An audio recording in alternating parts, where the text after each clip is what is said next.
锤子一响，黄金万两啊！你这个一锤子闷下去的话，让客户整整多掏了1万多块钱啊！你这2锤子2万块钱没了。为什么这么讲哦？今天我刚好是借着这台帕美的底盘给大家看一下，你这个锤子是不是1万多块钱？帕美的羊角你看一下是铝制的，它里面套着钢套子。那么你这个锤子一敲，铝制是软的，好了，铝变形掉了，里面钢套也脱掉了，这个羊角就不能再用了，存在安全的隐患了。你不换，客户不安心开。一个羊角加一个轮形轴承，一边算一下是不是将近1个 W？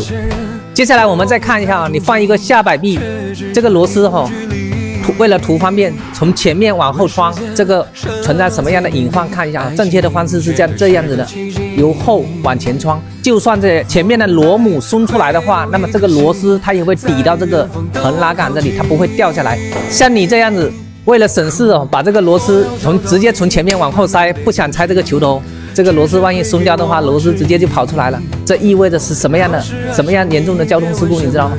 修车像这种的有专用工具，他不懂得去用，我不知道是真不懂还是为图省事，随意改变这种螺丝的位置的，这就是态度的问题了。专不专业我们先不谈用点心啊，别让客户为你的错误买单。